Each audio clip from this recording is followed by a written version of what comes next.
사도행전 2장 42절부터 47절까지 말씀 함께 보시겠습니다. 그들이 사도의 가르침을 받아 서로 교제하고 떡을 떼며 오로지 기도하기를 힘쓰니라. 사람마다 두려워하는데 사도들로 말미암아 기사와 표적이 많이 나타나니 믿는 사람이 다 함께 있어 모든 물건을 서로 통용하고 또 재산과 소유를 팔아 각 사람의 필요를 따라 나눠주며 날마다 마음을 같이하여 성전에 모이기를 힘쓰고 집에서 떡을 떼며 기쁨과 순전한 마음으로 음식을 먹고 하나님을 찬미하며 또 온 백성에게 칭송을 받으니 주께서 구원받는 사람을 날마다 더하게 하시니라. 아멘. 이는 살아계신 하나님의 말씀입니다. 여러분, 오늘 대통령 선거를 위한 투표를 하셨을 텐데 여러분들이 원하는 후보에게 여러분들이 가지고 있는 신성한 한 표의 의무를 다 하셨는지 모르겠습니다. 대통령이 바뀌고 또 새로운 대통령을 선출해야 되는 과정들을 겪으면서 우리가 각각 새로운 어떤 기대감을 가질 수 있다는 것은 축복이라 여겨집니다. 하나님을 두려워하고 그리고 백성들을 사랑하는 마음으로 진정으로 대한민국을 걱정하고 대한민국의 미래를 위해서 자신의 모든 것을 다 불태울 수 있는 좋은 대통령을 선출하는 것, 그것이 우리가 가지고 있는 목표이고 우리가 지금껏 기도해왔던 중요한 내용이기도 합니다. 어찌됐든 새로운 대통령을 통해서 대한민국의 새로운 미래가 잘 열려질 수 있기를 희망을 해봅니다. 우리 개인의 삶이 지도자들에 의해서 또 사회를 이끌고 있는 많은 지도층들에 의해서 변화될 수 있다는 것은 어찌 보면 축복일 수 있습니다. 각 사람은 각자의 자리에서 맡은 바 사명을 잘 감당하고 또 전체적인 거시적인 안목을 가지고 나라를 이끌어가는 정치인들과 지도자들은 자신들의 역할을 또 나라를 위한 중요한 하나의 의무와 사명처럼 여기고 살아갈 때 이 공동체라고 하는 것이 하나의 운명 공동체로서 더 발전적이고 더 아름다운 모습을 갖춰갈 수 있게 됩니다. 오늘도 우리가 읽은 말씀을 통해서 초대교회 공동체가 가졌던 그런 기대감, 그것을 통해서 하나님께서 이루시는 놀라운 축복의 역사들을 봅니다. 성령에 충만하신 사건들, 오순절날 성령 사건을 통해서 그 유대인 사회 안에 일어나는 중요한 의미 있는 변화들을 볼 수 있게 됩니다. 언제나 기분 좋은 변화, 그리고 우리의 마음을 따뜻하게 하고 평화롭게 하는 아름다운 변화의 모습들이 그려져 있습니다. 이것이 성령께서 하신 일이라고 하는 것 때문에 우리가 갖는 마음의 뿌듯함, 또 우리가 가지고 있는 기쁨이 있습니다. 사실 우리가 꿈꾸는 공동체, 또 우리가 그리스도인으로서 이 땅에서 살아가면서 가지고 있는 마음의 소원들, 또 우리가 그리는 아름다운 공동체의 모습들, 이 모든 것들은 오늘 성경이 우리에게 제시하고 있는 그런 초대교회의 모습을 통해서 구체화되고 실제화되고 그리고 더 많은 우리의 신앙적인 목표가 될 수 있습니다. 초대교회는 오순절날 성령 사건으로 인해서 그 어느 때 보지 못했던 가장 아름답고 이상적인 공동체로 변화되어져 가고 있습니다. 서로가 서로를 배려하고 각 사람의 필요를 채우기 위해서 애쓰고 노력하며 자신의 것을 아낌없이 내어주는 아름다운 섬김이 있는 공동체, 그리고 나눔이 있는 공동체입니다. 성경의 표현대로 그들이 집에서 떡을 떼고 또 함께 나누는 데 있어서 기쁨이 있습니다. 그리고 그들의 마음에는 다른 것들이 개입되고 오염되지 않는 순수함이 유지되어져 있습니다. 남과 함께 어울리고 공동체가 함께 어울리는 것이 이토록 큰 감격과 기쁨이 있는 것이 된다는 것은 정말 놀라운 축복이 아닐 수 없습니다. 더군다나 우리가 보는 가장 이상적인 모습, 하나님이 그렇게 소망하던 하나님 이 땅에 사람을 지으시고 또 공동체를 만들어 가시고 하나님의 약속을 받은 자손들을 세워 가시면서 꿈꾸던 일들이 실현되어지는 아름다운 결론을 우리가 보게 됩니다. 47절의 말씀입니다. 하나님을 찬미하며 또 온 백성에게 칭송을 받으니 주께서 구원받는 사람을 날마다 더하게 하시니라. 이 말씀 안에는 공동체의 어떤 역동적인 것보다 더 그것을 초월해서 하나님이 어떤 신나는 모습으로 어떤 즐거운 마음을 가지고 최고의 기쁨과 보람을 가지고 일하시는 그런 놀라우신 모습들이 연상되는 아름다운 그런 구절들이, 표현들이 상세하게 기록이 되어져 있습니다. 열심히 일하시는 하나님의 모습을 발견하는 기쁨이 있습니다. 사람들은 하나님을 향하여 찬양합니다. 하나님께 영광을 돌립니다. 그분만이 유일하신 분이며 그분이 하시는 모든 일이 가장 위대하다고 선포하고 있습니다. 또 믿는 사람들은 많은 사람들에게 칭찬을 받습니다. 그리고 이들이 가지고 있는 영향력들, 이들을 바라보고 이들의 공동체 안에 자기도 하나의 멤버가 되기를 원하고 그들과 함께 그들이 가지고 있는 즐거움과 기쁨과 만족을, 행복함을 함께 나누고 싶었던 사람들이 자원하여 그 공동체 안으로 모여들고 있습니다. 이 확대된 아름다운 하나님의 나라, 그 영광된 공동체가 마침내 성취되어 가고 있었다고 하는 사실입니다. 우리 역시 그런 나라를 꿈꾸고 있습니다. 우리의 신앙생활의 최종적인 목표가 개인적인 충만함이나 개인적인 축복에만 국한되어져 있지 않습니다. 가능하면 내 존재가, 내 삶이 다른 사람들에게, 최소한 우리 가족이나 아니면 특정한 사람에게 있어서 복이 되었으면 하는 바람을 가지고 있습니다. 내가 조금 힘들어도 다른 사람들이 웃을 수 있다면, 행복할 수 있다면 그것으로 만족할 수 있는 것, 내가 이 땅에 땀 흘리고 수고하는 것에 대한 충분한 보상이 될 수 있는 것이 바로 우리의 삶입니다. 저는 우리가 꿈꾸는 부흥이 바로 이러한 부흥이어야 한다고 믿습니다. 내 마음의 기쁨이 다른 사람들과 함께 공유되고 다른 사람들의 기쁨이 내 마음에 하나의 큰 보람과 기쁨으로 다가오는 것. 그래서 그 공간 안에 있는 모든 공동체에 속한 사람들이 함께 기뻐하고 행복해할 수 있는 이러한 부흥이 하나님의 나라 안에서 우리에게 약속된 것입니다. 사실 우리가 하나님 나라를 꿈꾸고 천국을 소망할 때 그 천국을 패러다이스, 우리가 가장 동경하는 가장 이상적이고 아름다운 그런 나라로 품을 수 있게 되는 거죠. 그런 희망이 우리에게 품어지는 이유도 바로 거기에 있습니다. 나와 함께하는 많은 사람들이 같은 즐거움과 보람을 가지고 있고 거기에는 다툼이나 경쟁이나 그리고 서로에게 상처 주는 일과 같이 우리가 부정적으로 느끼는 감정적인 그런 아픔이 존재하지 않는 곳이기 때문에 그렇습니다. 우리가 부흥을 꿈꾼다면 당연히 하나님 나라의 아름다운 모습을 만들어가고 회복하는 것에 있어야 합니다. 저는 오늘 성경을 통해서 부흥하는 교회의 참된 모습을 함께 살펴보았으면 합니다. 이것이 단순히 교회라고 하는 것뿐만 아니라 우리가 속한 공동체 안에서 구체적으로 어떻게 실현될 수 있으며 그 공동체가 가지고 있었던 모습이 무엇인지를 살펴보므로 우리가 지금 해야 할 노력들이 구체적으로 무엇인지를 좀 더 실제적으로 알아갈 수 있다고 생각하기 때문에 그렇습니다. 세 가지 정도 초대교회 안에 있었던 부흥하는 교회의 모습, 특징적인 모습들을 요약해서 말할 수 있을 겁니다.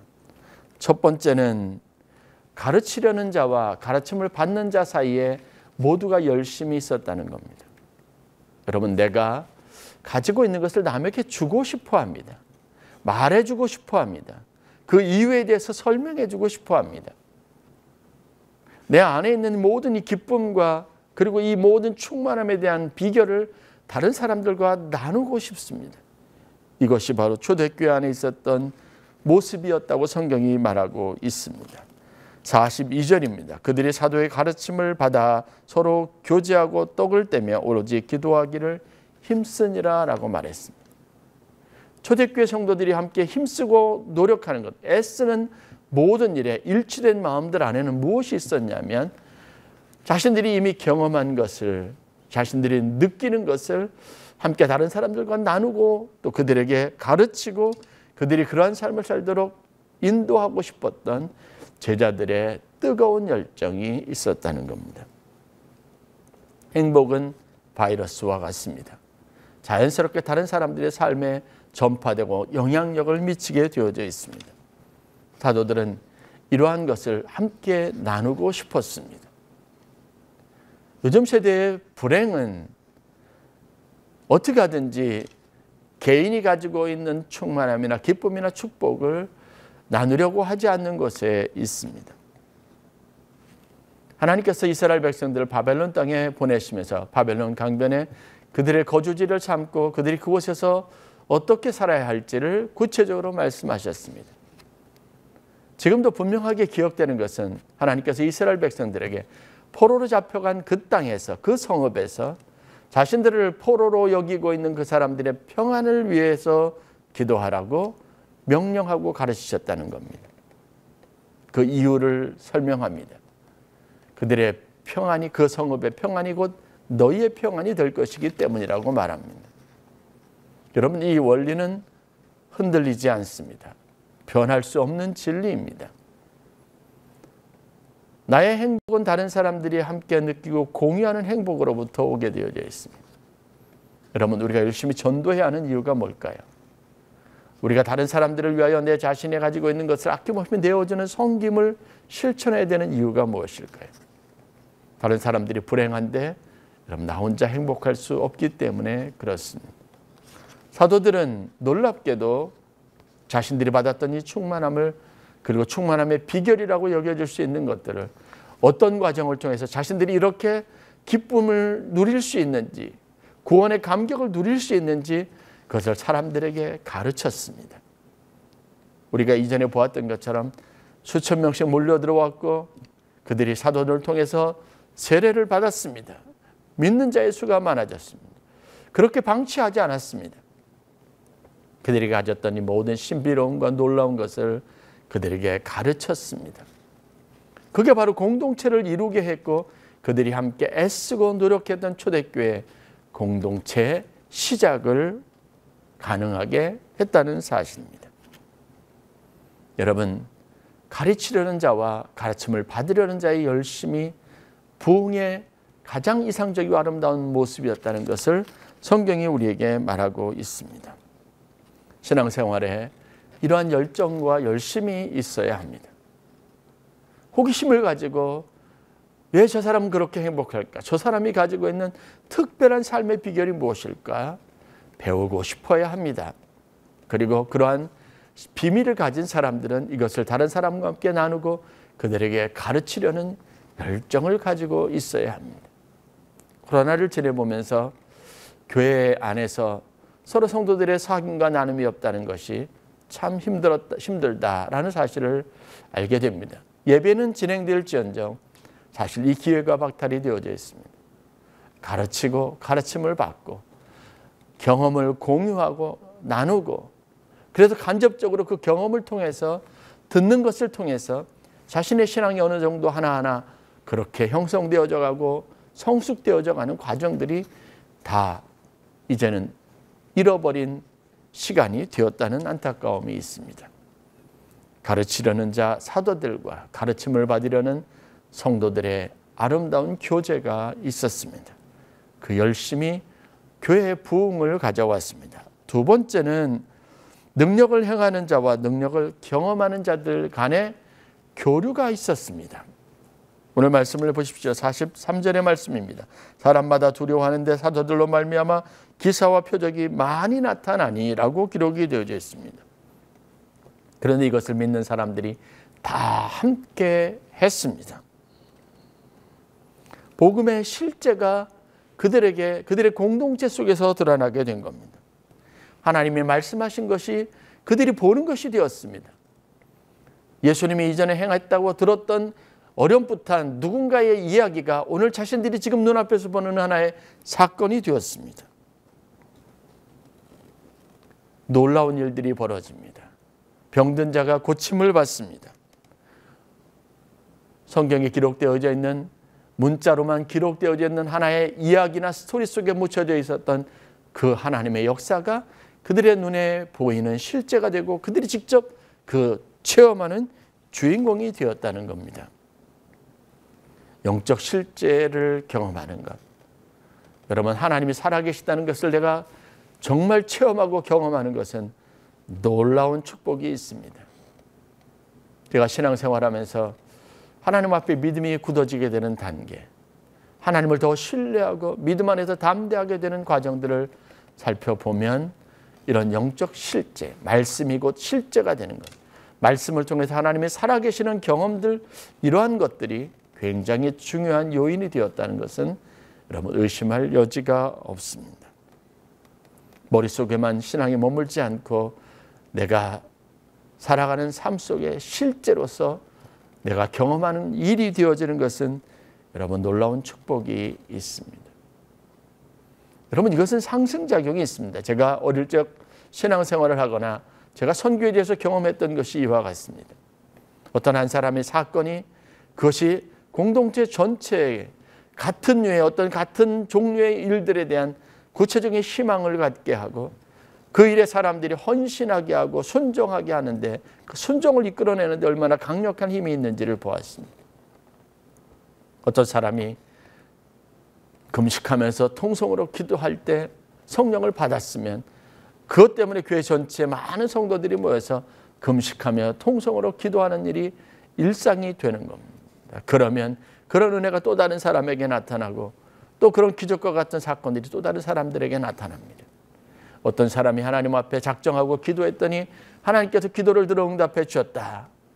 이 사실이 실제가 되고 경험이 되고 간증이 되면 여러분 그 교회 안에 그렇게 하나님 앞에 작정하고 기도하는 사람들의 수가 늘어나고 그것이 또 다른 사람의 새로운 영적 체험과 경험을 가져오게 되고 그것이 공유될 때 그 공동체는 강력한 성령의 공동체, 영적인 공동체가 된다는 것을 보았습니다. 그들은 하나님의 실제하는 능력 앞에서 두려워했습니다. 경외감을 가졌습니다. 놀라움을 금치 못했다고 하는 겁니다. 마지막 세 번째는 그들이 말씀을 따라 사는 즐거움을 누리고 있다는 겁니다. 오늘 44절부터 46절까지 기록되어 있는 말씀을 보면 그 안에 모여든 공동체에 있던 사람들이 사도들을 비롯해서 어떻게 각 사람들의 필요를 채우고 어떻게 다른 사람들을 섬기며 어떻게 이 공동체를 잘 이끌어갔는지 행복하고 아름다운 공동체로 만들어갔는지를 자세하게 알 수 있습니다. 그런데 여기 냉철하게 살펴보면 여기에는 사람들의 희생이 있습니다. 사실 좀처럼 일반적인 사람이라면 특별히 그런 엄중한 때 로마의 그런 식민지 시대를 살았던 사람들 많은 것들을 빼앗기고 수탈하고 부당한 대우를 받으며 자기 혼자 생존하는 것 어떤 공동체 집합적인 의식을 갖기보다는 개인적인 생존이 중요한 시기에 여러분 자기 것을 조금도 아까워하지 않고 다른 사람들을 위해서 자기의 것을 희생하고 자기의 것을 내어서 섬길 수 있다는 것은 놀라운 축복이 아닐 수 없습니다. 이것은 단지 성경에 말하고 있는 그냥 고상한 가치자 가르침 정도라고 생각할 수 있었지만 그들은 지금 그것을 실천하고 있었습니다. 여러분 우리가 말씀에 순종하지 못하는 이유가 뭘까요? 지나치게 개인적인 이해관계에서 우리가 자유롭지 못하기 때문에 그렇습니다. 내가 그것 때문에 손해볼 것에 대한 두려움이 있습니다. 나 자신이 가지고 있는 이 벽을 깨지 못하는 거죠. 이웃을 품을 수 있는 여력을 갖지 못하는 겁니다. 나를 보호하기 위한 그런 최선의 조치들이라고 할 수 있습니다. 그런데 초대교회 안에는 성령의 역사하심을 통해서 이들이 실제적으로 하나님이 말씀하신 것을 실천하는 즐거움을 가지고 있었습니다. 이것도 역시 성령의 위대한 역사입니다. 나눔을 실천하고 이웃을 사랑하는 아름다운 모습. 하나님이 말씀하신 것이 지금 그들의 삶의 현장에서 공동체 안에서 그대로 실현되어지고 있다는 겁니다.